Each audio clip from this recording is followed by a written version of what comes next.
we are on to the actual adventure of Season 2.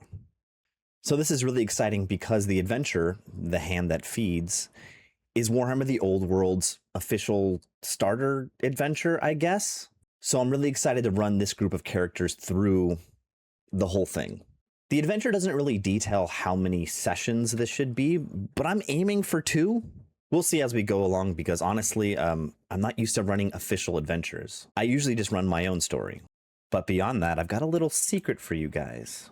When I ordered my hard copy of the Player's Handbook and the GM's Handbook from Cubicle 7 Games, they made a little mistake. Shh. They actually sent me 2 copies of the Player's Handbook. So what I'll be doing is this. Anyone who wants a free copy of the Player's Handbook, please comment on this video. You can comment anything. But 1 week's time from now, I'll go ahead and look at all the comments and I'll randomly select one person. And I guess in a roundabout way, thanks, Cubicle 7 Games. But let's get into the story.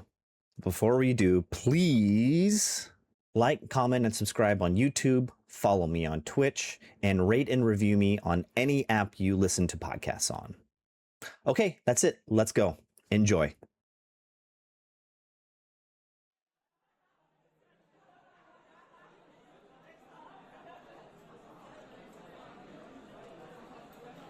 The Empire stands, divided yet unyielding. Victory in the Vampire Wars ushered in a great era of relative peace and prosperity, but it has not brought any unity. Emboldened by overcoming the accursed Counts of von Carstein, the elected counts who govern the cities and states fell to bickering, unable to agree who should truly rule as emperor. They eye each other with suspicion, squabbling over petty borders, turning a deaf ear to doomsayers and augurs alike. But the old world remains a dangerous place. Many hungry eyes look upon the divided empire and know their hour is close at hand. I beg you, heed these dark portents with grim importance.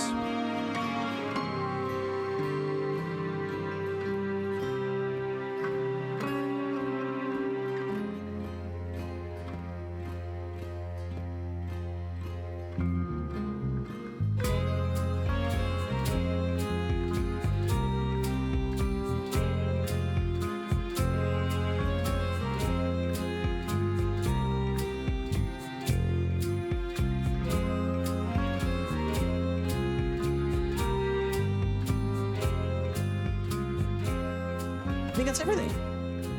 Let's get on to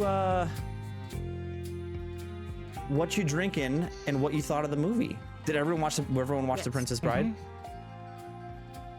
Yes. Okay, so I'll start it out. Normally I drink a beer, but I've already had a couple beers from the little event I was at before this. So I'm enjoying a nice LaCroix. This is a Raz cranberry flavor.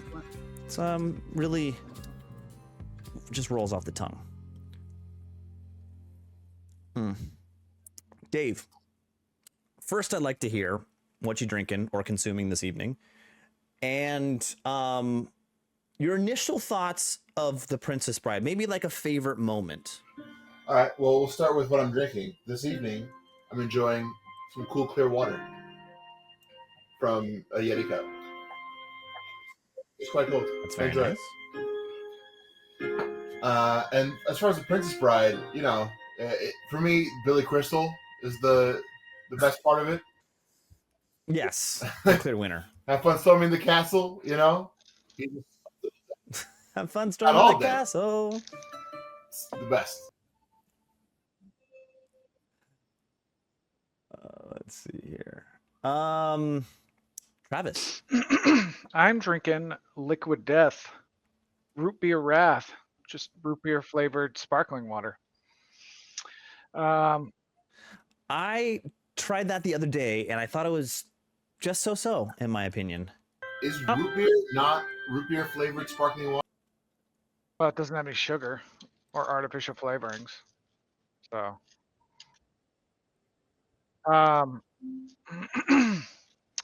and one of the things I love about Princess Bride is all the physical comedy through it. I really like the Yeah. when he's coming back from the dead and his body is slowly coming back to life. Yeah, that's always a great one for me. Vincent. Yeah, I am drinking Golden State cider, hard cider, mighty dry, and yeah, it's good. I think when I rewatched it, it's been so long since I've seen Princess Bride. I forgot how Yeah. hilarious it was, and Wallace Shawn's character is like so grating, but also hilarious. And I just died when he mentioned Greenland with everything in the Yes. that one was hilarious moment. Yeah. That is a good point. That is a very good point. It's a poignant line. Yeah. M. Yes. I'm drinking Dr. Pepper, 23 flavors, 23, count them. And my favorite part of Princess Bride, I hadn't seen it in a while either. It was one of my favorites when I was little, but as an adult, especially as an adult who teaches kids, my favorite part was the little boy who starting at the beginning, because every single child does this. They're like, this is lame, this is stupid. And then they try to maintain that, but then they start liking it. And then by the end, they're like, yeah, I guess it's okay. That's just my favorite part. It warms my heart, but it's excellent. Yeah, I think my favorite part of the movie is how they have like kind of funny like dry humor conversations while they're like fighting each other. Well, welcome to our session 1 of Warhammer the Old World role-playing game. We are playing a little campaign called The Hand That Feeds. As I mentioned, all of you are, for whatever reason, on this auction boat, pleasure barge, whatever you would call the Gilded Sage. This is where the rich and luxurious of Talagad bid on maybe illicit items, maybe a little black market trade. And if this was a movie, you'd see the camera slowly hovering over the calm water of the river as it heads towards this pleasure barge that's sitting anchored just off the banks of the river. And maybe a voiceover comes over the movie, and it's a quiet voice with maybe a bit of a slight French accent to it. It's saying, yes, I have many friends in Talagad. Many friends who have many needs. Maybe a few who are, shall you say, susceptible to odd jobs. I had the opportunity to send 4 people onto a boat to acquire an item for my, shall we say, benefactor. It's funny what people will do when they're running out of money.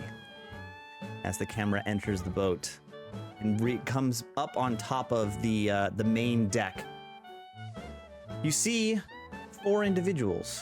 Actually, more than 4 individuals. A large group of well-dressed nobles, knights in full plate armor, the upper crust of the Talagad society. At the top, at the prow of the boat, you see kind of a one individual who stands out. It's maybe a little bit short human, a female with red braided hair as she slumps in the brow of the boat and is kind of looking over, leaned up against the side of the handrail of the boat and looking out at the water, calling solemnly. And standing beside her is an elf, also contemplating and looking out over the water. Dave, would you care to tell me your character's name, what you look like, and what are you doing there? I am Ithru. I am an elf archer, and I'm a mercenary. I'm a high elf, so tall and thin and blonde, and I came here Fair. to the Empire to sell my services as a mercenary. This person standing next to you, this woman with the red braided hair, kind of turns, doesn't even turn to you, but under her breath, knowing you're standing there next to her, she says, I once was the captain of a great boat. But the indebtedness to the Feuerbach family has left me here captaining this piece of crap. This barge. I hate myself every time I think about it. Were you As the camera- retching over the side of the barge from disgust with your current situation, or have you been drinking? She waits for a moment. She then turns to you with flat eyes and says, a captain never drinks on the job. And with that, the camera pans away to the back of the boat, the butt. And it's a bit of an odd sight in the back. There's more nobles gathered around a full-sized grizzly bear. And this grizzly bear has, like a clown ruffled, like a ruffled collar from back in the day is around this bear's neck, and it's sitting on its haunches, kind of just slack-faced. And next to the bear is a short halfling with a large mustache that's been curled up at the ends. And he's saying, yes, everyone come around, look at Clancy the bear. If you give him a coin, he will give you fortune, yes, give you good fortune. Everyone come round, enjoy the bear Clancy. And then, as he's saying this, a dancer, an entertainer, hops in front of this gentleman, another halfling. This is... Em, would you care to introduce yourself and what you are doing on the barge? My name is Guillotina Turner, and I'm on the barge because I'm an entertainer, therefore I'm broke, and someone said something about an odd job for some money. So I go where they tell me to go. You see this other halfling with the mustache. He says, please move aside, halfling. The bear is the show, yes? The show that gives the fortune to the people, yes? Why are you out of the way, halfling? We're both halflings. Why are you saying that I like know. it's an insult? But I am the handler of bear, yes? I handle bear. You simply dance on feet. I think, does the bear dance? I feel like I can do way more cool stuff than the bear. The bear seems kind of like an idiot. Bear, just... great people, nobles of Talagad, please give me your coin for fortune. Give good fortune here with Clancy the bear. And he points to the bear again. The bear just like sits there kind of slack-faced. Yeah, see, I can do this. Yes, very good, very good. Now, as the camera again now flies up to the brow of the ship and actually goes inside the boat into the main deck, the lavish casino area. Sitting at the main table is a man surrounded by his sycophantic posse. This man is well known to everyone in Talagad. This is Emil Feuerbach of the royal family, not royal family, but the merchant family Feuerbachs. And he's sitting at the table gambling, and he says, mumbling to himself, that's good odds tonight, good odds. Is there anyone willing to put their money on the table? A fair wager, if you will, as he looks around. Across the room, he says, yes, you, dwarf. Dwarves like to gamble. Vincent, would you like to introduce yourself? Your Honor, I've been looking forward to an evening with you. I've heard many good things of the Freubeck family, and I'd be happy to play a game with you. Enough with the pleasantries. Put your money on the table. Would you like to play a hand of this game? Yes, I would. Okay. Emil Thurbeck also flicks a coin from his finger. A gold crown lands on the table. If you would like to place one of your gold crowns on the table, I will. Yes. you're dealt a hand of cards. Yes. He's dealt a hand of cards. This is simply poker and the poker of this world. Okay. How do you want to win this hand? For instance, could you bluff that you've got a better hand? Could you maybe cheat with dexterity and hide a card in your sleeve? No, I am a dwarf. I am cheap. I can have a stone face. I mean, my name is Stonehelm, so I would definitely try the bluffing route. All right, so I need a charm check from you. Hold 6 and a 5. 6 and a 5, so that is a failure. Yes. You see Emil tip up his cards and place them back on the table. And he thinks about it, and he's staring you down like poker stare for a solid 3 seconds, and his posse of his servants and his lawyer and whoever his bodyguard behind him are all just sitting there in suspense, waiting for the result. And then he slowly takes the cards, folds, and slides the cards back to you. You've won this hand. You now have an extra gold. Woo. Rich, let's go home. I nod. Nod in All right, we're done here. Lastly, as the camera again leaves the poker table and kind of meanders back to maybe the bar in the back of the barge, of the pleasure barge, there's an individual leaning against the bar, sipping at a mug of ale. And this is an individual dressed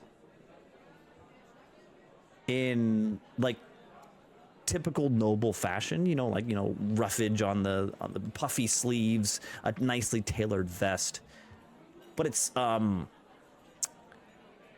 off. It's maybe the colors that are not in fashion this season. It's maybe a little too bright. Maybe the colors are clashing. You see him take a sip, put it down, and he says, "These nobles, they're all the same. All they care for is money. They don't know the struggles of a soldier." He looks over his shoulder at the other gentleman standing at the bar with him. A soldier in full plate armor and a large double-handed sword. Travis, would you like to introduce yourself? My name is Sir Bertrand Mook. And Muke? I'm going with Muke. Muke, okay. And I'm a knight. What brings you onto this barge? I'm here on a mission, mainly to make some gold, to keep what little my family left me above water. What do you say to this person who said the comment about nobles are all the same? It's another world, man. Yes, very well, very well. I prefer to keep my coin in my own purse, if you will. Gambling's for the weak-minded. Only a fool risks his money on a game of chance. Yes. So true. So true. And finally now the camera zooms out again over the whole barge. And you hear the voiceover, the French voice again. And he says, "These four were the first for me to send on to that barge to acquire the item." Hold on one second. Item 258. The item my benefactor required of me. I do not know if they will succeed, but I wish them the best. Au revoir. What would the four of you like to do in this time before the auction starts? Let's come up with a plan to identify this item 258. Well, so 258 is the lot number. Like, it's just an item that's going to come up during the auction. But the items are being stored somewhere, right? All right. And presumably they have numbers associated with them while they're in storage? That is true. Yes, All right. yes. You can now see where you are on this boat. Nice. And then downstairs is this main gambling area, and you see the character named Ingrid in the center. They're in that room also. This is the tall, slender, dark-haired woman, dark-skinned woman, who is the auctioneer, who is the master of the ceremony. And after scoping out this boat, you can see where Bertrand is also in the bar area. On the far back of the boat, I'm gonna just see if you can see that sonar pulse in the back of the boat. Yep. That is the locked room where the items of this auction are, where they're kept, and they're locked under guard. Okay. What do you want to do as a team then? What's your game plan? Well, I'm open to ideas, but I got 3, right? We want to get this thing. So either we get in the vault by distracting the guards and trying to break in, or we wait till the auction starts and try to do a distraction and get the item out while we can, or we just start killing people. Anyone else? I can let the bear loose. I need all of you, or I need Dave to give me an awareness check. Okay. Okay, so you have 3 Yeah. successes, right? That's very, very good. 3 successes is very successful. You have scoped out this boat before the beginning when you boarded the boat. I'm just gonna there's a lot of guards on the boat. You getting into the stock room where the units, where the items are for the auction would be extremely difficult and dangerous. Okay. And you understand now that the only times that those items come out of the stock room is when they come up for bid in the auction. And then they go back in when the auction is complete for the item. And when the pleasure barge goes back to the dock and people off board, that is when they pay for their items. Okay. What's the mechanism that they come out in? Armed guards go in and go. grab them and bring them out to the auctioneer. Okay. I mean, we could also just mug the person who gets the item. Were we given any supplies for this mission? No, you were hired by Jamie to be on the boat and to acquire the item by any means necessary. Let's go chat with the auctioneer. I was wondering, since I'm already at the table, can I observe who's around me and see if there's anyone I should chat up, just to get a general feeling of what's what the crowd is looking into, what they want to, what the interests of the group are. Yeah, give me an awareness check. All right, I got 2 2s. Well, that's 2 successes. Okay, so you also successfully scoped out this boat, but you looked at it from a different angle because Aethel's on the top deck and you're on the lower deck here. The people in this main room, where it's a tiled floor on this map, it's a bunch of rich people lounging, sipping on fine wines, maybe getting a little toasty, getting a little drunk.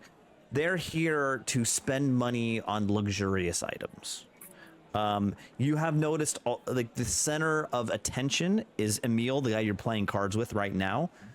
Everyone's looking at him. The Feuerbachs are a very well-known merchant family in the city. And he definitely is the person with the highest wealth in this room. And also it's assumed he'll be probably snatching up all, if not, or most, if not all of the items in this auction.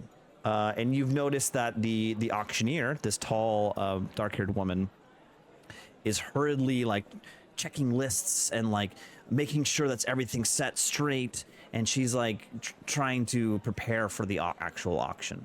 And you have noticed that in the back where where Bertrand is, at the bar where he's speaking to the guy with the kind of miscolored clothes, has been there for a while at the bar, just scoping everyone out, actually watching Emil Feuerbach gamble for the past hour. He's just sitting there and biding his time and watching. Guillotina, what would you like to do on the top deck? I would maybe like to see actually what the bear can do and apologize for calling it an idiot. Because if it's like actually trained, maybe we could use it as a distraction during the auction to grab the thing. I love it. I love that. That's a great observation. Don't apologize till you make sure it's not an idiot. Well, I'm gonna apologize first so that he'll actually talk to me. Would you, as you walk up, the little halfling that is obviously the tamer, the owner of this bear, he walks up and he says, "Yes, one brass for a fortune for you. Yes, give you good fortune." Sure. Ah, very good, very good. Clancy. Is it Clancy or Chansey? I forgot. It's Chansey the bear. You give fortune now, and you open up your hand for just a split second, and you look away, and when you look back, the coin's gone from your hand, and you see him like pocketing the brass.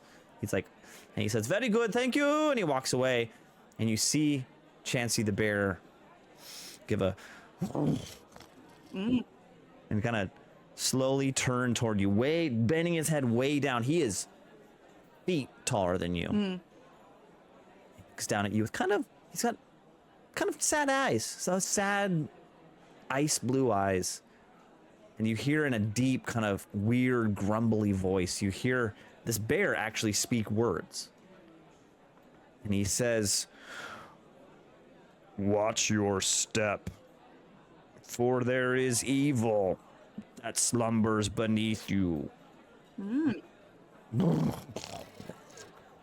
What was the bear's name again? Chansey the bear. Chansey, good to meet you. And now that you're a little closer to Chansey, you realize you see something kind of like not cool.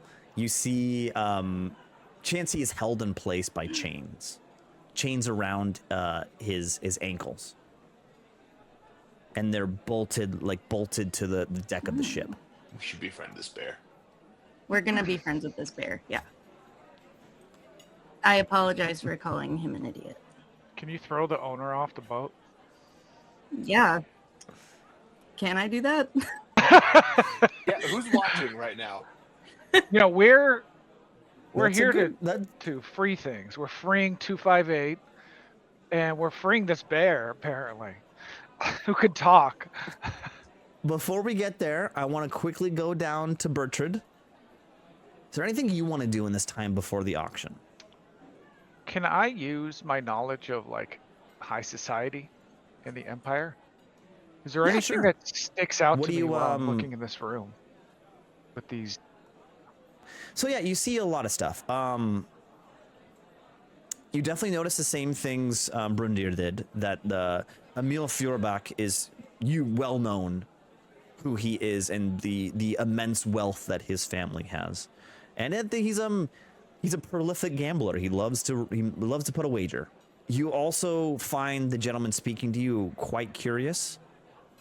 He's like particularly the clothes he's wearing and the way he's acting. He's like maybe like, I don't know what's the best way to putting it, like new money, like someone who is wearing the right things, but it's just kind of off a little bit. He's not a frequenter of high society events. Give me a recall check. 7 and a 3, so no. I do not recall. Oh, okay, yeah. You can't place this guy who's sitting next to you, but he's like, you've never heard of him in the circles that you're in, and he's certainly a bit off. But you also know about the Gilded Sage, this boat. It's well known to be a place of where the wealthy purchase antiquities from around the world. And in particular, in recent years, you've known that antiquities from Kemria have become a chic thing to own. And who is this Ingrid? Oh, Ingrid's the auctioneer, the lady setting up the auction. Let me ask. Can I ask Bertrand or Flynn? Kind of like dig into. Just be like, hey, what brings you here today? If you can keep a secret, I'm here for a job. A job, you say? We may have more in common than we thought. If I tell you why I'm here, I'd have to kill you. That's no easy task, my good friend. Some tell me I should become a member of the Watch. Others recommend I become a smuggler for the Fuhrbox, but I tell you, the real money's in blood work. You see him kind of grip his sword hilt. If you had the right skills, there's lots of money to be made in blood work. Yes, that is true. Give me a charm check really quick. Nope. 8 and a 3. And you see him just chuckle and go back to as observing Emil Fuhrback. All right, I'm just gonna listen and observe what's going on then. Okay. Em, what do you want to do about this this bear handler situation? Do you want to let it go, or because I'll say right now, if you do something to this guy and you are not stealthy about it, it's gonna cause problems on the boat. So what degree can we talk to each other? Like we're all in different areas. We all have a mind meld. Just think it, and everyone else can think it. Yeah. We just think things to each other. Mm-hmm. All right. Yeah, I want to know what everyone else can do. Like maybe we don't have to murder the We can halfling. reverse time, and you guys like this. You can plan this out. Maybe just work on unchaining the bear. Yeah, that's what I'm leaning towards. The bear might murder the halfling. Yeah. Who here has? What would we need to do to unchain this bear? Or does the handler have a key that one of us can steal? So yeah, there's a number of options here. You know that the dwarf with the halfling with the mustache has a key to the chains. You could also try to physically pull the chains from the deck. I mean, I have a strength of 4. You could also try to pick the lock. I think we should try to pick the lock. As you reach for the lock, the halfling says, "Excuse me. What are you doing? This is my bear. He does fortune for you, but do not touch the bear, please." Also, what do we think this bear's going to do if we let him go? I'm not worried about us, but like, is he actually going to be like toss off the chains of his master, or is he just like broken? I mean, I got a decently high strength and brawn. I could try to rip it off the deck, not off the bear. Like break it, not just rip his arm off. I mean, could I try and pickpocket this halfling? I got the agility. Yeah, head over there and give me a stealth check. A 0 and a 3, so I guess 1. Some sort of dance performance. And while I'm doing it, I am also going through how I would cast the Princess Bride with Muppets. Who would be the one human? Who would be the one human? There would actually be 2 humans, and it's Wesley and Buttercup. Oh. I would have thought that would be a Kermit and Miss Piggy. Also, David and I did talk about this. I've changed my mind on some things since I told you what I thought. But yes, the 2 humans are Wesley and Buttercup. All right, so we did the stealth check. I need you to give me a performance check, so that would be something like a leadership check. I got a 9, a 4, and a 2. Oh, so that's 1 success. As you start your performance, you see this. His name's Cyril, the guy who controls the bear, and you see him. What are you doing, halfling? This is you are making a mockery. Yes, this is no good. Oh, that's a good. That's quite entertaining. Oh, that is funny. You make me laugh. Oh, this is good. And you see Ethel sneak around the back and actually lift a key off of his belt. Yeah, I knew you'd like that one. So about this time, you hear like the ringing of a bell. And you see the guards on the boat slowly start ushering the people down into the main room of the barge and saying, "The auction will begin soon. Please make your way to the auction area, main area of the Gilded Sage. Thank you for your time."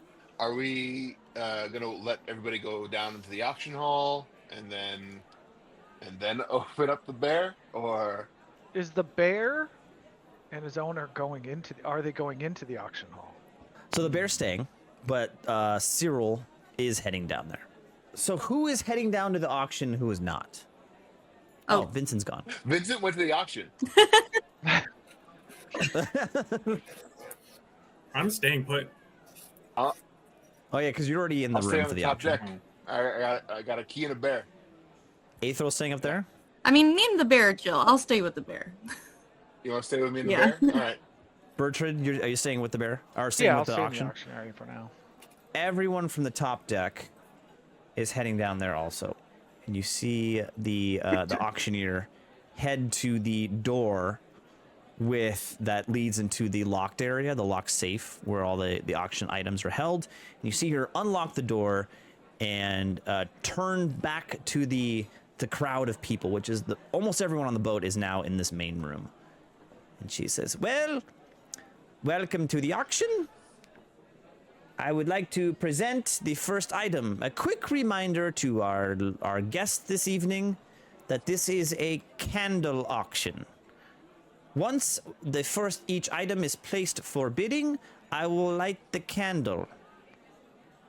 The candle remains lit for a random period of time, and when the candle goes out, the person who has bid the highest is the winner. Then the item will be stowed, and you will be handed your item upon departure from the boat. Is that clear? The first item is lot 218. This is of dwarven origin, and it is an antiquity from ages ago. And as you see her bring out this item on like a little silken pillow, and it's basically like a perfect metal cylinder. And you see her set it on this pedestal, and she said, "I would like now to begin the bidding." And she lights this wax candle next to it.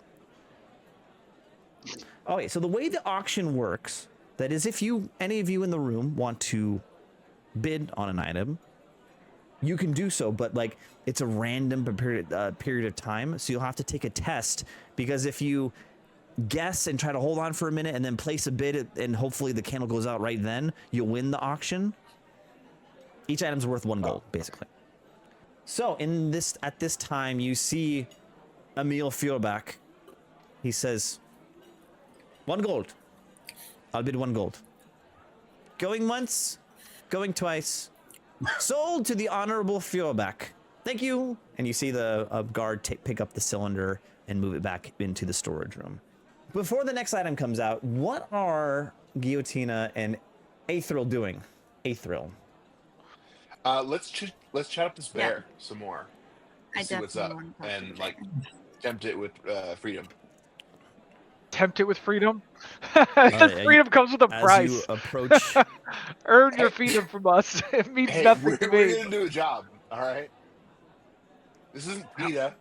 How many of those guards do you think you can take down, Mr. Bear? I mean, it's a bear, so probably a good number. as you approach the bear again, he turns lazily toward you and kind of. What would you like to say to How it? are you feeling, Chansey? You okay? Yeah, I get it. Anyways, I think we can maybe get you out of these chains. Is that something that you want? Would you be cool with that? Yeah, it wouldn't even be a problem for us. Chansey, how come you can speak English sometimes and not now? I can understand him perfectly fine. I don't know what you're talking about. It's like R2D2. I didn't even understand. Do you know why you're chained, Chansey? I don't think this bear actually speaks, guys. Was I hallucinating earlier? I think the Yeah, little why does the giving the halfling a copper make the bear talk? halfling's doing the talking. Okay, Chansey, make bear noises once for yes and twice for no. Good? You got it? Perfect. Awesome. Okay, Excellent. so if we get you out of these chains, can you go distract the people at this auction so we can get inside that room? Can you do that for us? Huh? See? Okay. As this conversation happens, we're jumping back downstairs. Lot item number 223 is a delicate rare egg from the Mootland. And you see her bring out this egg. It's basically like a Fabergé egg. It's the egg like an ostrich egg that's been encrusted with jewels. You see him place it on the little thing. You both recognize this as a Lilies of the Moot. You know right off the bat that it would be very easy to sell this item in Talagad for more money than you purchase it for. More than 1 gold? Yes. I will now start the auction. She lights the candle. Immediately, Emil Feuerbach. 1 gold. I raise my hand. Okay. And give me a willpower check. 2, 5, and a 5. So 1 success. Yeah. As Emil Feuerbach's raising his hand to say 1 gold, you step in and you say 1 gold for that item. And you see Emil like a little bit shocked by you cutting him off. And right in that moment, the candle flickers out. And I stroke my beard. Sold to the dwarvish gentleman in the back. Next item. And you see her take the item back into the storeroom. Back up to the top deck. Any other questions for Just Chansey? unlocked a bear. I'm really intrigued by this like powerful thing below the boat. Yeah. Can we ask Chansey if there's if the halfling has any special power, or if he's the one telling the fortunes? Oh, yeah. Give me a survival check. Me or... You know, both of you do it. You're both dead. Nice. Pass or survive. Not like you surviving, but surviving as in like nature to understand I this got a bear. 1. I have 1 success. I got a 1, a 2, and a 7. Oh, so that's 2 successes. Look at you. This bear Okay. can't talk.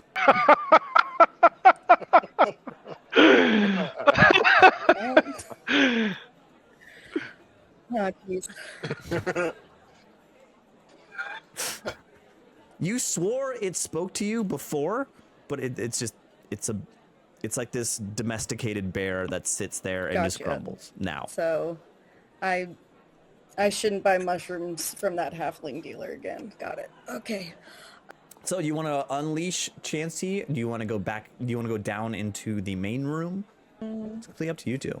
Well, if the bear wasn't talking to me, I feel like maybe the halfling guy was fucking with me, or maybe I'm just insane. Maybe the bear was an idiot after all. See, I'm always right on first impression. I told you not to apologize. Well, you know, it happens to the best of us. So I'd like to figure out why I thought that bear was talking to me.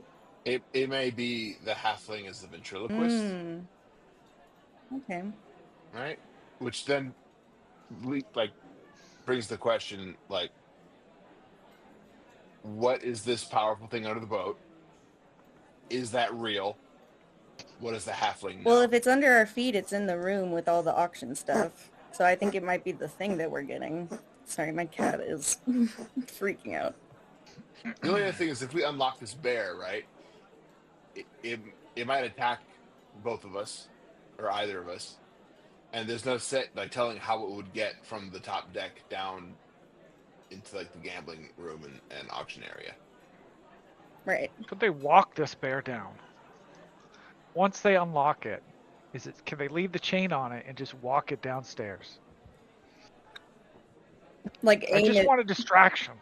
I Aim- want to go in and we'll be like 1 gold when this thing comes out. And then you walk a bear in there, everybody freaks out, and then the candle goes out. And then we get it for 1 gold. I think that's a pretty... All for taking for a bear for a walk. Yeah.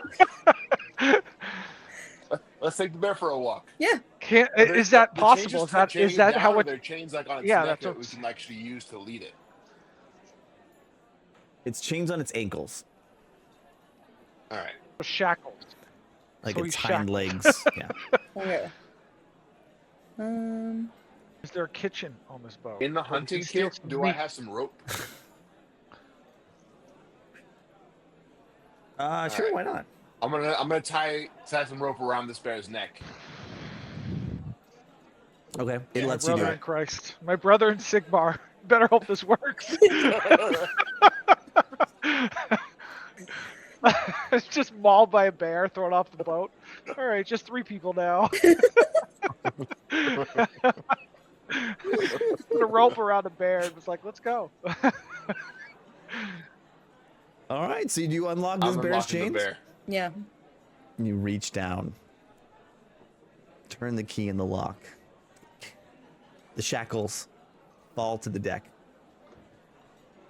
The bear looks at you, turns, realizes what's happening, looks at you, and goes, You're welcome. and as we jump back downstairs, the next item is item number 241. This is an ancient scroll, and she brings out like a scroll with like a wax seal on it and lays it on the little pillow. This ancient scroll has the ancient occult symbols, as you can see on the seal, and has never been opened. Bidding now begins, and she lights the candle. You want to bid? Give me a what am I trying to say? A All right, willpower I got check. Reason 2 and willpower 3, so 1, 2, or 3. Nope, 5 and 9. Someday I'll pass a check. Do not pass. As you're like, you're like thinking about it for a second. You're like, yeah, I'm gonna bid on this, and all of a sudden you hear 1 gold from Emil Feuerbach, and then the candle goes out. Sold to Emil, thank you, and she wraps it up, puts it back in the storeroom. Now I want to bring lot item number 258, the mysterious mirror, and she brings out like I don't know what the right word is. A paddle mirror, like just like a mirror with like a handle that's been encrusted with jewels and stuff. Cool. Paddle And mirror. she places it on the bed. Is that the right No. word? A paddle mirror? Works. It Like it's works shaped for like a me. paddle? As a, Yeah, as we know what it is. It's like one of I these think a Victorian guy. style- That's a guy description. In the actual book, it says okay. paddle mirror, so it's not my bad, not my The fault. book knows who its audience is. Not discounting M, of course, but just 4 out of 5. All right. That's valid. All right. I'm gonna bid. You guys are gonna bring the bear down, right? Yep. All right, give me a Me? willpower check. Okay. Failed again. 4 and 9. I rolled too good. Oh no. As you again, you're like hyping yourself up. You're like, yeah, I'm gonna bid on this. We're gonna get this. Jamie's gonna be so happy for me to hear a voice say, 1 We're gold. gonna have to kill this guy, aren't we? Oh no, he says, why is there a bear in this room? And everyone, and you hear a shocked sound from the crowd. Like everyone in the crowd goes, oh! And then everyone turns and looks at this bear being led into the main room. And then everyone just hears one singular voice. He says, Chansey, what are you doing down here? And you see the halfling walk over, strut over, and he says, back on the deck with you. Why did you bring this bear down here? Why did you bring Chansey down? And he grabs the leash out of your Chansey, hand. if you want to get him, you can get him. Chansey, and Chansey's just sitting there. He makes a sound. Yeah, no, we're PETA now. Yeah. Chansey doesn't gave have to go on the deck if he doesn't want to go. We gave Yeah. Chansey a sock. All right, he's free. Yeah. If he's gonna be the entertainment, you gotta pay him. It's a real job.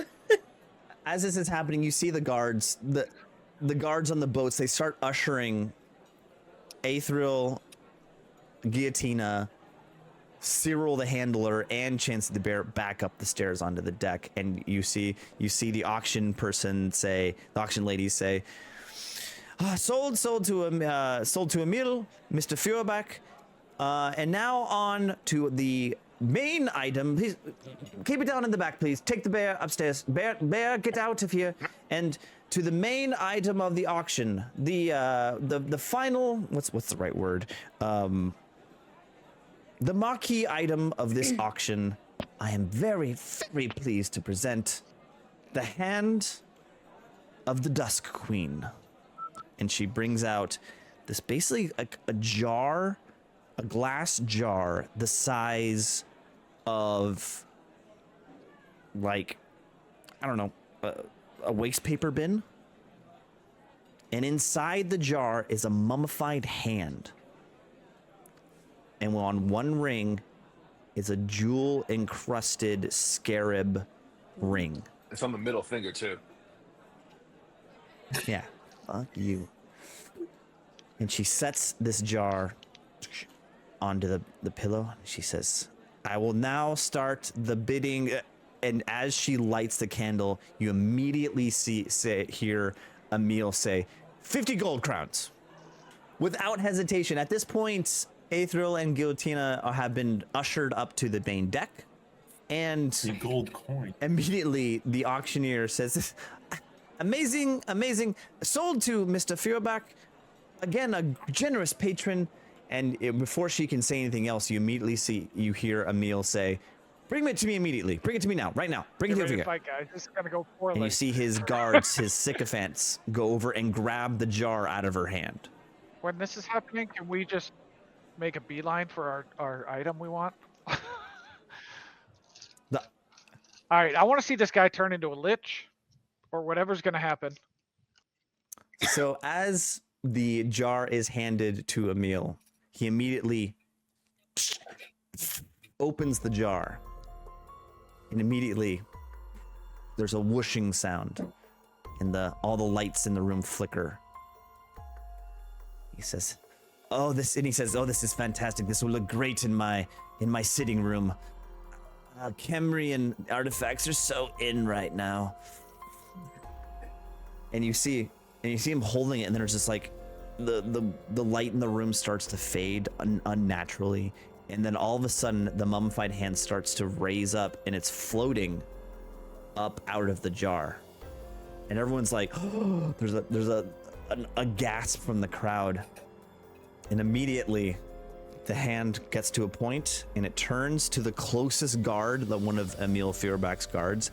And with like an instant, like a fraction of a second, it goes around the guard's neck, the hand, and he immediately chokes and crumbles into ash. And the hand still where his neck used to be floating. And you see the hand form into a snap position and snap its fingers. And in that moment, all of the lights, which are lamp lights, explode.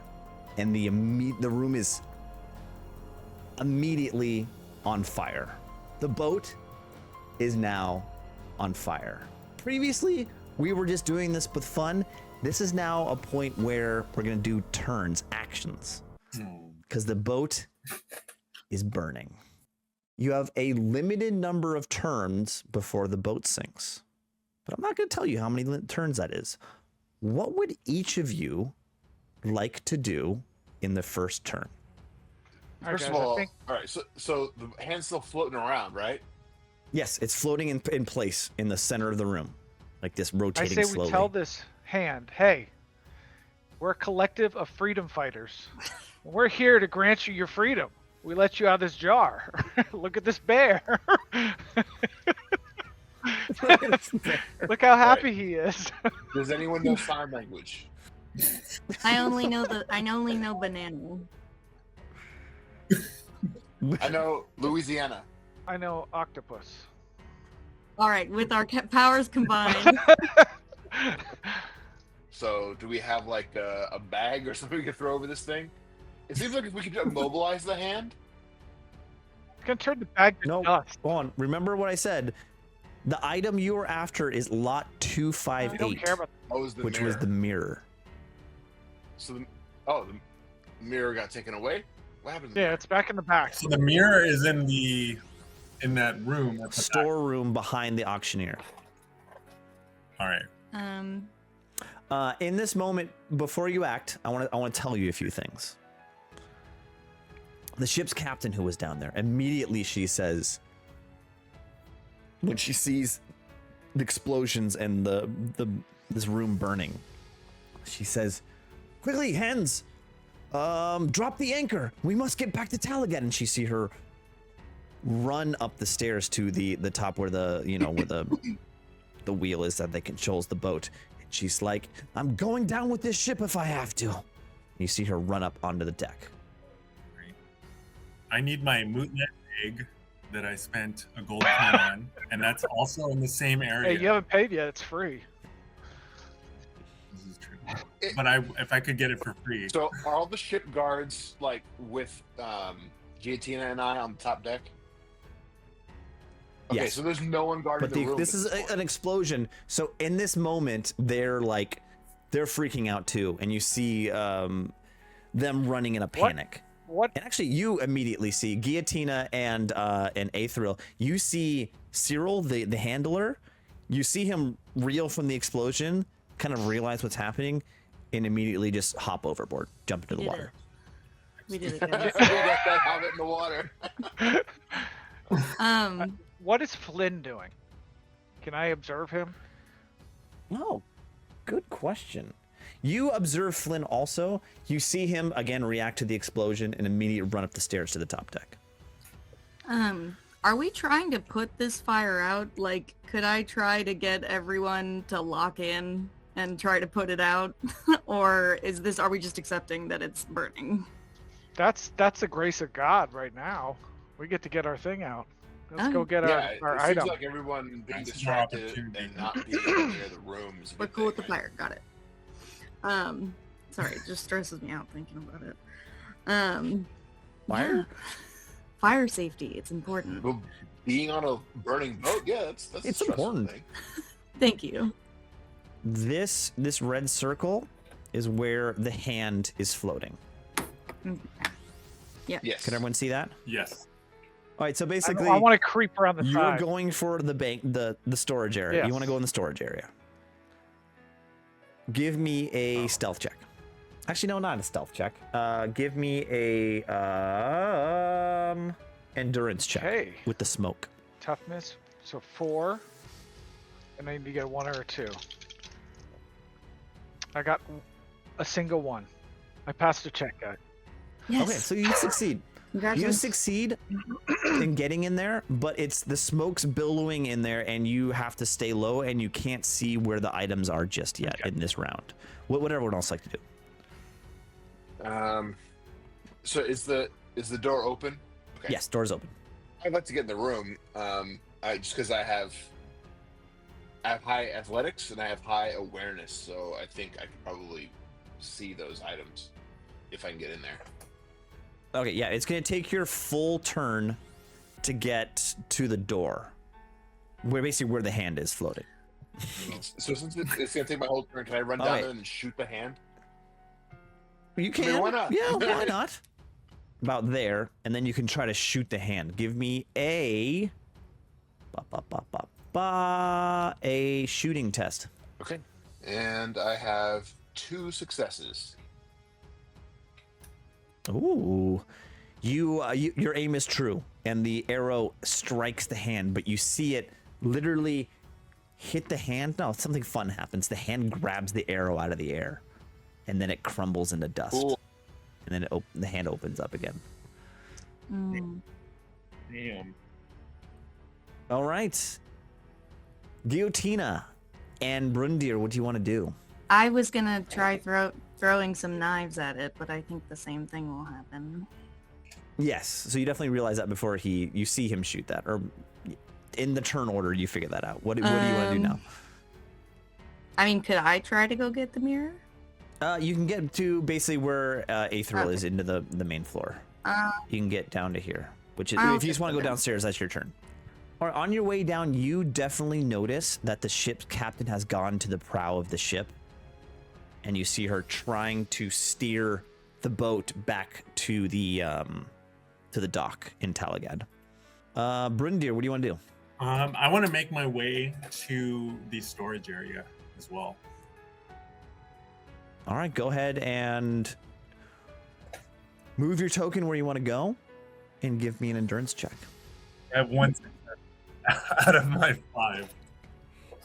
So you get in there. You're laying low because of the smoke in this room, but you're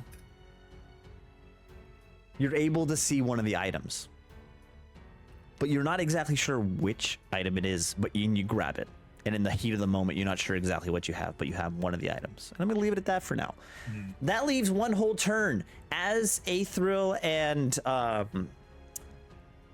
Guillotina enter the main level here. You see a couple things. You see that the structure of this boat is starting to burn, and these kind of like the ribs of the ship, one has fallen over and fallen onto Emil Feuerbach and pinned him to the floor. And you see him struggling, trying to get out from underneath this pillar. Let's rob him. You also see that underneath the same pillar, you see the auctioneer, Ingrid. You see her foot caught underneath it also, pinning both of them to the floor. Mass hysteria in this moment. Okay, maybe since we're not quite at the door yet, Guillotina, let's try and either rob or save Feuerbach. I was gonna say we can say that we'll lift that thing off of him if he gives us the mirror. Or just stab him, and you get everything he owns. That's dark. That is dark. Oh, That well, is dark. You guys threatening him to leave him to burn is not dark. Hey, he's gonna burn if I do nothing. I'm not saying I'm gonna burn him. I'm just trying to make a little bargain here. That's all. I'm just saying, Morally, in the it's Empire, very similar. He might be grateful for being saved, but he might not, reward you with what you actually want. Okay, everyone give me 2 checks really quick. First, give me an awareness check. I failed. 339. Anyone that scores 1 success or more. I have 2 Let me know. successes. I have 1 success. I do not have a... So, Guillotina and Aethril, you realize this boat's going down. That structural piece that fell over and pinned the Feuerbach is literally the boat burning up and falling apart. Got it. Lastly, all 4 of you are on the bottom deck, so all 4 of you need to give me 1 straight endurance check. I passed. I got a single 2. I failed. No. I passed. I got 1 out of my 5. I got 2 successes. Okay, so only 1 person failed, right? The weenie elf. Oh, Aethril.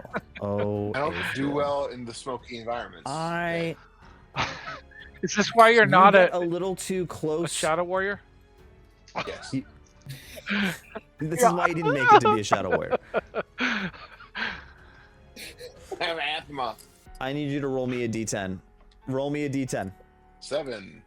As you're running down the stairs, a burning piece of structure hits you on the forehead. You have 1 wound now, and you're blinded Awesome. in 1 eye. I'm already in this room. Can I look for our number? Yeah, give me an awareness check. I'm not very aware. Nope, 340. Great job. Is there a window in that room that you could like punch out to let some of the smoke out? This is creative thinking. I love this. I was saying I have a great sword. Can I just chop a Yeah. hole? Yeah, go Alright, for it. Let's go. What do I need? Give me a brawn Alright, check. I need 4 dice and 4 or lower. I passed with 1. So when you pass with 1, like a straight check like this, it's what's called a complication. You take your sword out, you hack at the hull, and you make a big hole next to it. You shatter a window, and it goes right out. The smoke is starting to vent out of the room, but your sword has been jammed into the sill of the window, and you can't wrench it loose. So I want to look at my item and make sure it's my egg or the item that's necessary for the mission to be complete. The item you have is the mirror. What am I looking for then? Just busting holes and losing swords for no reason. So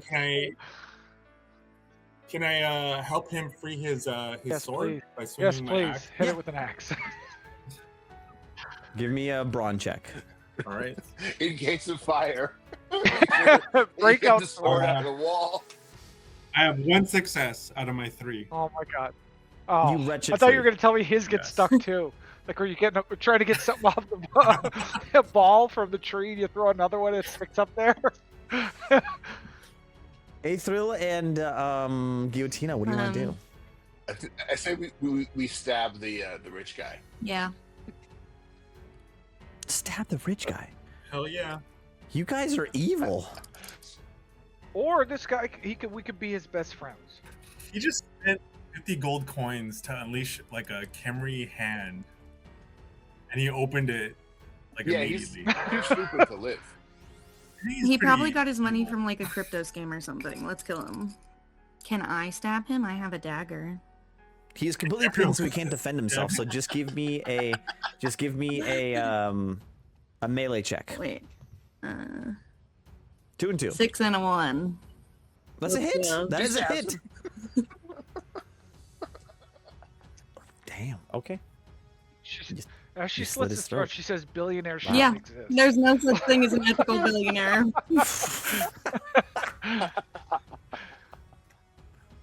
Yeah, on him you can basically steal 2 gold. That's just sitting in his pocket. Who is left? Is that everyone? No, Aethril, you haven't done anything. I guess I'll kill the auctioneer. Why are you guys killing him? Damn.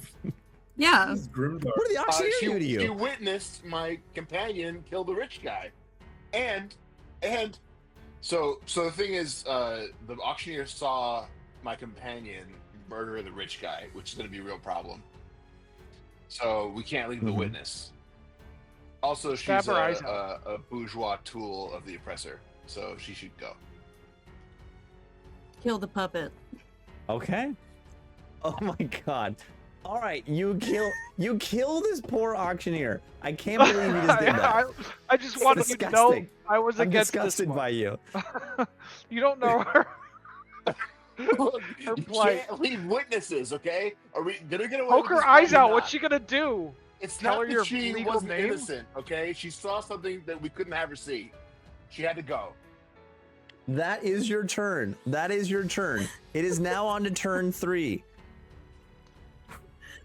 I need everyone to give me an endurance check. I passed 3 of them. I got 2 successes. 2 out of my 5. Wow. How many successes did I you got get, 1. Dave? I got a 0 and a 1. Oh, you fail. You fail. Roll a 2d10 now. I got a 2 and a 5. Oh my god. Another burning piece of structure of this boat falls and hits you in your other eye. He's on the ground. He's really slowing us down. Can we just stab him? Yeah, let's put this low. Can I push him into the hand? What does everyone want to do? I'm gonna come out of this room since I have my sword again, and we have the item. Come out and go. Why is there so many dead people out here? And I'm gonna try and get out of here. And I promise you this is purely random. As you exit the door of the safe room, the hand immediately Oh my turns toward you. god. I'm gonna go back in the safe room and out the window I broke. Can I do that? Damn Right it! now. And the hand screams over to you and latches around your neck. If I could see that, I would think it was really funny. I bet can it sounds a little relax. funny. Hold on. All right, I'm gonna roll and see if I can hear it. I don't want to be dust. Anyone got any ideas? What does the mirror do? Can we do something with that? Can I look at my mirror? I do have academic lore history. I don't know if that helps. Give me a recall check in the heat of the moment. Do you Like remember? Indiana you look in Jones? this mirror, and does it like spark your memory? I failed everything. You look at the mirror and you're like, I've never seen this before. I look and I see my reflection, and You know what? wait, here. You hold up the mirror. You hold up the mirror and look at the reflection, and it's not you in the reflection. I'm gonna try and grab this hand and pull it off my neck. Okay, this is great. You reach up and try to pull the hand off your neck, and it won't come loose. And in fact, as you do this, you see the ring, remember on the middle finger? It starts glowing. And who else is, all of you are in this bottom floor, except for Oh, we're all here. Brundir's in the other room. The other two people, Guillotina and Aethril, you guys see this as he I don't grabs see it. at this hand. I'm I'm blind. He doesn't describing see it to you. Guillotina. Guillotina. He pulls out this hand, and you see him screech out in pain, and you see him like literally like age before your eyes. His beard turns a little grayer, and wrinkles around his eyes become deeper. As you try to tear at it, again, the ring starts glowing, and he ages even further. You look like a 60-year-old man now. But like Rob Lowe 60 or Sean Penn 60? Chris Penn 60. Like a guy who's been working in a mill his entire I life. got the black 60. lung pop. Hard labor his entire life.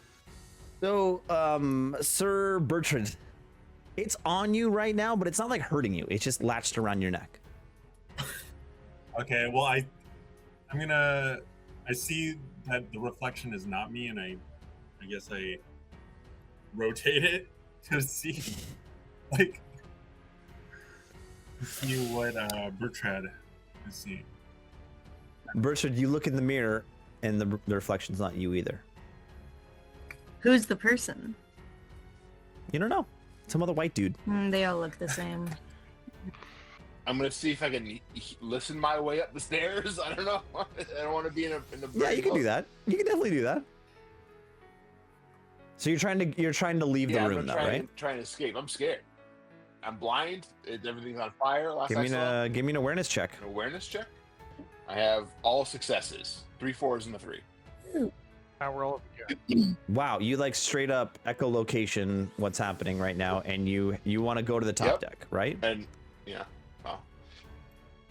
At the top deck, the only person left on there is the bear was unchanged, so the bear's gone. Smart bear. Bear's not on the ship. I can hear that the bear is gone. But the captain is. You hear the captain mumbling to herself, and she says, "I'm not letting this ship go down without a fight." I have an action. Can I ask the captain what the hell she's talking about? She said, "I'm the ship's captain. The captain goes down with the that's ship." not fighting. That's just dying with the ship. What are you trying to do to stop this fire, Captain? There is no stopping the fire. I'm just trying to get it back to port. You see her like trying to steer the ship. I Basically, hear her with the trying to steer the ship. you hear the creaking of the steering wheel. Skirt. I need everyone to give me. It's a new turn. I need everyone to give me an endurance check. I failed all of them. I failed again. 2, yeah. 1. You have all failed. So I need Guillotina, Brundir, and Bertrand. All of you roll 1d10. 3. 7. 8. So, Bertrand, you just have like a superficial wound. You're coughing with all the smoke, and it's hard to breathe. You have a wound. Guillotina, you get smacked in the forehead also, and one eye. You are blinded in one eye. Brundir, you rolled an 8. Mm-hmm. Like a structural piece of the boat falls, and it's like a burning ember, and it lands on your thigh, and your leg's injured. You have 1 wound. Where do I put these? My notes? Oh, Aethril. Roll 3d10. That's not good. Okay. There is a chance you will die right now. I'm just gonna say Sure. this right now. I got a 3. I got 2 3s and a 5. Oh my god. Oh my god. Your leg falls off. I'm just gonna read it out loud. A blow to the skull leaves you stumbling around the battlefield in a confused daze. Test endurance to avoid losing 1d10 teeth. What hit me? What has it? Something fell off the rigging and hit you in the face. It's a sailing ship? And you also suffer. You until the wound is treated, you suffer the deafened condition. So you now are blind and deaf. And you have missing You teeth. showed up dumb. How many Like, teeth oh, do you roll So for give teeth? me a straight endurance check. I pass it. All right, you keep your teeth, but you are still blind and deaf Okay. right now. All right, it's this turn. It's finally this turn. What are you guys gonna do? I don't know. Anyone have any ideas of how I can get this thing off my neck before I turn into an octogenarian? I know I have to get off the boat, but I'm aging. Like, Well, maybe we can age in the water. by the time I get to the top, I'm gonna be Rose from the Titanic. I'm gonna drop this hand into the ocean. Maybe it doesn't like water. Let's jump off. All right, is the window closer? Can I just move and jump out the window? Yeah, you can jump out the window. You have bad knees? Oh, I was supposed to save Dave. Sorry, Dave. Stumble. Crawl to the side, just get I'm out. gonna sniff my way to the railing All you can smell is smoke. and then jump off. I guess I'm jumping off the I'm gonna boat. jump off the boat. I'm on the top deck. I'm jumping off. I'm gonna follow the manling.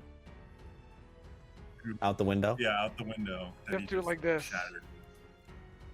Yeah, with my knee, but I do have the mirror. You do have the mirror. You hold on to the mirror. Nice. So, first of all, give Aethrill, give me an awareness check at -1 dice because you're deaf and blind. All right. So roll 1 less dice and give me an awareness check. And I pass with 1 of my 3. All right, so you make it off the boat. Congratulations. Everyone else, give me an endurance check. But Bertrand, you're up -1 dice Okay, so because you're wearing armor. endurance 2. I passed with 2. I have so I also have a 2. So I have 3 successes for this one. I had 2. All right, so all of you jump off the boat and are easily able to swim back to the shore. Does Dave know what direction the shore Except for is? Aethrill. Yeah. He's just Except for swimming out to Aethrill, sea. who- Circles. I think I don't at even some know what point to I do. grab him and swim with him. Thank you. I appreciate you. I was gonna say he can hear us yelling for him, I can't. but he can't. He's No, I deaf got too. him. I got him. So as you all 4 of you make it back to the shoreline because the boat was being steered back to the shore. You're a little closer to the shore, the banks of Talagad, and you all successfully make it to the beach, exhausted. At this point, it's been through the night. Now the sun is rising in the morning time, and you see the burning gilded sage slowly moving down the river towards Talagad, and it lights up the bank with like this glowing ember. All 4 of you lay down on the banks, exhausted. And as you look up, you all look at Bertrand with still, and he looks 20 years older. He looks horrible. Still with this hand around his neck. And as you look at Bertrand, just beyond Bertrand, you see the silhouette of a cat sitting there looking at the 4 of you. And as you look a little closer, you realized it's not a regular cat. It's a cat wrapped in cloth. It's a mummified cat. You want this hand, Yeah. Mr. Cat? Please take it. And you hear it meow softly, and then it kind of, disintegrates into sand and floats away. That is the end of the first session of this campaign. At this point, it's like a downtime period. You're now free to do whatever you want in the town of Talagad. Probably try to get help with whatever's going on with this hand around your neck. Maybe you want to go sell the mirror. Maybe you want to go return the mirror. You can go speak to any of your contacts you rolled in your character creation. What would you like to do? Well, first thing I like to do is get healed. But then... How you going to find the healing place? All of the wounds you suffered... All of the wounds you suffered are what are called catch your breath wounds, which basically means they go completely away after that encounter. Okay. In that case, I have a dwarf black market contact that maybe we could go talk to. Grundin. And see, if he knows anything about this mirror or who might want it and why. And if anyone's willing to pay more for it. So I'm assuming we regroup, like all four of us together. Yeah. Okay. Grundin, as you know, it's basically a little inn that sits on the docks. And in the morning time, there's a line outside at this early morning hour. There's a line of kind of ne'er-do-wells, miscreants, people who want to speak to Grundin about a favor on this day of my daughter's wedding kind of situation. And as you show up, the line is manageable. You have to wait in line to talk to Grundin, to get an audience in front of Grundin. As you enter the room, Grundin is sitting behind an old wood desk. He says, Aethril, it's been a long time. It has, old friend. What can I do for you? I have a few questions about an item, and I hope that you have some information. Yes, I can do what I can do for you. What's the weapon? What's the item? It's a mirror. It's shaped mirror? like a paddle. like a paddle mirror? As if it were a paddle mirror. Ah, yes, a paddle mirror. A paddle mirror. Is that what we're calling it? Brendan, do you know anything about paddle mirrors that people are seeking? Who has the Brundir has it. Are all of you going to see them? Are all of you going to see Grundin? Yes. I am joining him with the to see Grundir. I want to just like check on what this mirror is about. Like, what's the history behind this mirror? Guys, why are we focusing on this mirror thing when I have a hand stuck to my throat? Oh. Really, it's not killing you. Like, it just likes to be there. It's my friend now. It's an accessory. It's a choker. This lady, I think we're going steady. Choker, yeah. Apparently, if Look, I'm not it aggressive launches towards arrows, it, it makes lamps explode. It chokes people to death. It lights you. yeah, it didn't turn me to Maybe we dust. can So use I it think later. passed. As you're starting this conversation we've had already with between you and Aethril, behind you, Brundin comes into the room. I'm sorry, not Brundir. Sir Bertrand. And in that moment, Grungin sees what's around your neck, and he is visibly shocked. And he says, "What is that around your neck?" I don't know. It just attacked me. It just stuck to me, and as long as I don't hurt it, it doesn't Is hurt Brundin me. Canadian? Apparently. No, I'm Holy Roman Empire. Eh? Come on. Don't you know? He says, he looks at it a little closer and he says, yes, this is very interesting because lately there's been a lot of demand for Kemrian artifacts. This is definitely from Kemri. Anybody that wants to buy it can have it if it can take it off me. But this This is obviously something a little out of my price range, something a little out of my expertise. Dude. I think you better go to someone who knows the magic, who can take it off your neck. I can't take this off your neck. Does anyone we know have magic? Do magic? Yeah, the demand for Tamarian artifacts had become so high. People have been stealing artifacts, but there's been crime. The warehouses have been broken into. As a matter of fact, I've been hearing stories of a well-dressed man. Actually, he's dressed kind of like a noble, but maybe with the wrong colors. That's what I've been hearing on the streets. What colors are they? But this is what I can do Where's for you, Mr. gentlemen. Flint? This is what I can do for you, gents. I suggest you need to get out of town. People are that boat that was set to fire on the river. Everyone's looking for who did it, and the town guard. They don't care much for finding the truth. They care for finding someone to blame. Sounds about right. All right. Well, we have someone who we're supposed to bring this mirror back to, right? Well, Yeah. Maybe let's just do that.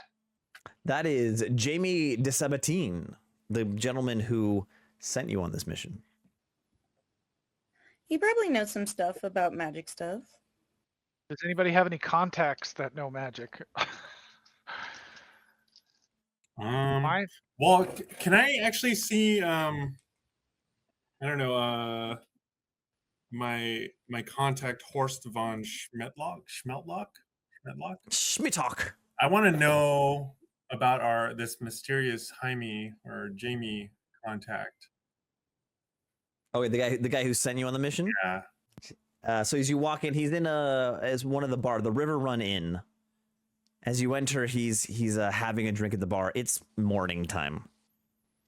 A little bit of a degenerate. My kind of people. Hey, buddy. Got And he says, Brundir, what are you doing here? Horst. Good to see you. You old son of a... I don't know if you've heard about that boat that you on. I have heard about that boat. I was looking out my window this morning and I saw a burning boat come into the harbor. It was crazy. You're not gonna believe the story I have to tell. What? Lay it on me. Well, I did get the 5.8, but it does appear there is a mummy hand around one of my associates. Excuse me, a mummy hand? we're not sure it's a mummy. It's a dead hand. Is that mummy hand it's a here? dead hand. It's a severed hand. Shriveled. It has It's a very clearly nice a mummy hand. scarab ring on it. We don't know what this ring means. I believe it's from Kemri.